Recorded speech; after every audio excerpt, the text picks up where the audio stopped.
Recently India bull's housing কিন্তু right issue এনেছে, যেটা কিনা এখন অবধি ওপেন আছে ফেব্রুয়ারির 7 তারিখ থেকে 13 তারিখ অবধি। তো যারা যারা রাইট ইস্যু এখনো অ্যাপ্লাই করনি, অনেকেই চাইছো যে রাইট ইস্যু অ্যাপ্লাই করতে, কিন্তু জানো না যে অ্যাকচুয়াল রাইট ইস্যু কি। তো আজকের এই ভিডিওতে আমরা জানবো যে রাইট ইস্যু কাকে বলে, কেন কোম্পানি রাইট ইস্যু করে, এবং রাইট ইস্যু কত প্রকারের হয় এবং তার অ্যাডভান্টেজ।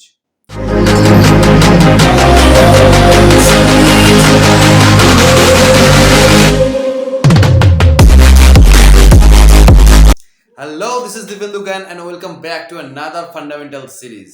যারা যারা এই ভিডিওটা দেখছো তারা অলরেডি বুঝতেই পারছো যে এটা একটা ফান্ডামেন্টাল সিরিজ চলছে। তাই যারা যারা আজকের ভিডিওতে নতুন বা প্রিভিয়াসের ভিডিও তোমরা দেখোনি, তারা যাও প্লেলিস্টে যাও এবং শেয়ার বাজার বিগিনারে একটা পুরো ফান্ডামেন্টাল সিরিজ চলছে, প্রথম থেকে দেখতে থাকো, না হলে কিন্তু পুরো ফান্ডামেন্টাল সিরিজটা বুঝতে পারবে না।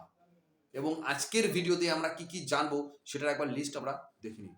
যে রাইট ইস্যু কাকে বলে, কেন কোম্পানি রাইট ইস্যু করে, আর রাইট ইস্যু কত প্রকারের হয় এবং তার অ্যাডভান্টেজ। তো স্বাভাবিক অনেকের মধ্যে কিন্তু একটা কোশ্চেন থাকে যে হোয়াট ইজ রাইট ইস্যু। তো আজকের এই ভিডিওতে আমরা সবার প্রথমে যে টপিকটা কভার করব সেটা হচ্ছে what is right issue. Right issue কাকে বলে। আমরা নর্মালি জানি যখন কোম্পানির অনেক টাকার দরকার পড়ে বা বিজনেস অনেক এক্সপ্যান্ড করা হয়, তখনই কিন্তু কোম্পানি রাইট ইস্যু করে। তো রাইট ইস্যু করার একটাই উদ্দেশ্য যে ফান্ড রেজ করা। তো কিন্তু অনেকভাবেই ফান্ড রেজ করতে পারে, যেমন ইকুইটি থেকে, ব্যাংক লোন নিয়ে বা এক্সেট্রা অনেক পদ্ধতি থাকে যেখান থেকে কোম্পানি ফান্ড রেজ করতে পারে। কিন্তু এই ব্যাংক লোন নেওয়া জিনিসটা কিন্তু শেয়ার হোল্ডাররা কখনোই পছন্দ করে না। কেন? কারণ এই লোন ব্যাপারটা কোম্পানির কিন্তু বার্ডেন হয়ে দাঁড়ায়। আর ঠিক এই কারণেই কোম্পানি কিন্তু রাইট ইস্যুর মাধ্যমে কোম্পানি ফান্ড রেজ করে। ফান্ড রেজ করার পেছনে কিন্তু কোম্পানির অনেক রকম কারণ থাকে, যে কারণগুলো আমরা ভিডিওর একদম লাস্টে গিয়ে আলোচনা করব। তার আগে আমরা আগের যে জিনিসগুলো আমাদের আলোচনা করার দরকার সেইগুলো আমরা আগে জেনে নিই। কোম্পানি যখন রাইট ইস্যু আনে, সবার আগে কিন্তু কারা অধিকার পায়? এক্সিস্টিং শেয়ার হোল্ডাররা। যদি আমরা কোনো এক্সাম্পল নিই, তাহলে দেখতে হবে যে ধরো আপনি একটা বিজনেস করছেন এবং আপনার বিজনেসে আপনি আর আপনার সেকেন্ড পার্টনার কিন্তু 50-50 ইকুইটি হোল্ডারে আছে এবং দুজনেই সেই বিজনেসের মালিকানায়, মানে 50-50। ধরুন এবার আপনি আপনার নতুন আইডিয়া একটা জেনারেট করতে চান এবং সেই আইডিয়া জেনারেট করতে গেলে বা আপনার বিজনেস এক্সপ্যান্ড করতে গেলে আরও কিছু টাকার দরকার পড়বে। সেক্ষেত্রে আপনি চাইতেই পারেন যে অন্য একজন তৃতীয় ব্যক্তিকে ইনভলভ করতে, যেখানে আপনি 50% দেবেন বা সে 50% দিয়ে আপনার ইনভেস্ট করবে ব্যবসাতে। তো সেক্ষেত্রে কি হবে? সেক্ষেত্রে 3 জন পার্টনার হয়ে যাবে এবং আপনার যে এক্সিস্টিং পার্টনার ছিল সে কিন্তু ইকুইটিতে কম হয়ে যাবে, রেশিওতে কম হয়ে যাবে। সেক্ষেত্রে আপনি কিন্তু তার থেকে বেশি হয়ে যাবে।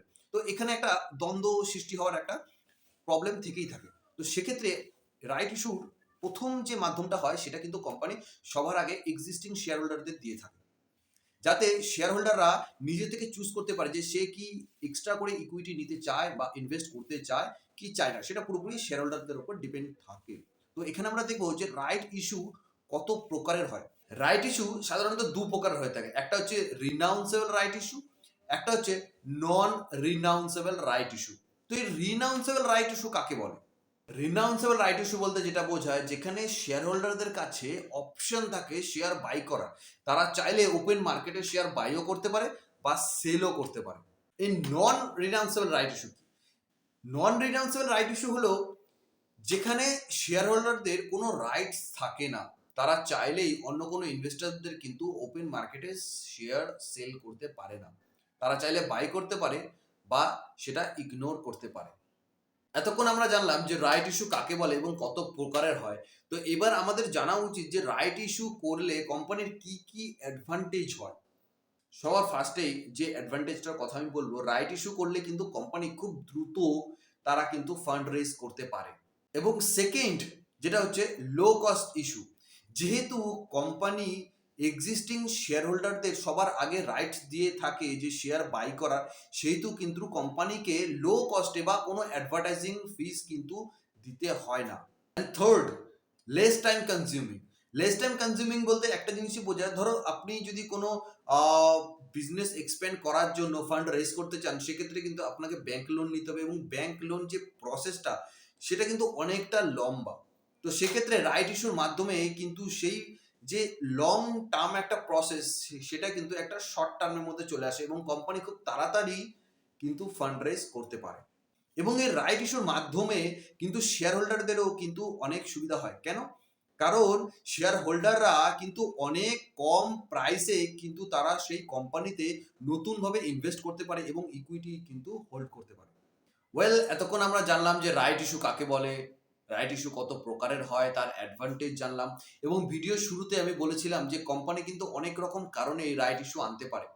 তো সেক্ষেত্রে যে কিছু কিছু কারণ হয় সেগুলো হচ্ছে কিন্তু কোম্পানি যখন বিজনেস এক্সপ্যান্ড করার হয় বা কোনো ল্যান্ড অ্যাকোয়ার করার হয় বা কোনো প্ল্যান্ট অ্যাকোয়ার করার হয়, তখন কিন্তু কোম্পানির অনেক টাকার দরকার পড়ে। সেক্ষেত্রেও কোম্পানি ফান্ড রেজ করতে পারে বা এমন অনেক কোম্পানি আছে যারা কিন্তু অনেক ডেটের মধ্যে আছে। সেসব কোম্পানিগুলো কিন্তু রাইট ইস্যুর মাধ্যমে বা মার্কেট থেকে টাকা নিয়ে সেই ডেট কিন্তু ক্লিয়ার করার জন্য অনেক ক্ষেত্রে হয়ে থাকে। তো আপনারা যারা নতুনভাবে নতুন কোম্পানিতে রাইট ইস্যু আনবে বা সেক্ষেত্রে আপনারা যদি ইনভেস্ট করতে চান, সেক্ষেত্রে কিন্তু অবশ্যই দেখে নেবেন যে কোম্পানি কেন মার্কেট থেকে ফান্ড রেজ করছে বা কি কি কারণে তারা রাইট ইস্যু আনছে। তো আপনার যদি মনে হয় যে কোম্পানি অ্যাকচুয়াল কারণের জন্য কোম্পানি রাইট ইস্যু আনছে, সেক্ষেত্রে আপনারা ইনভেস্ট করতে পারেন বা কোম্পানি কিন্তু ভালোভাবে অ্যানালাইজ করে নেবেন যে কেন রাইট ইস্যু আনছে। এবং যদি ভিডিওটা সত্যিই ভালো লেগে থাকে তাহলে প্লিজ একটা লাইক, কমেন্ট এবং শেয়ার অবশ্যই করবেন এবং চাইলে সাবস্ক্রাইবও করে দেবেন। চলুন আজকের মতো ভিডিও এই অবধি। দেখা হবে নেক্সট 10 দিন পরে।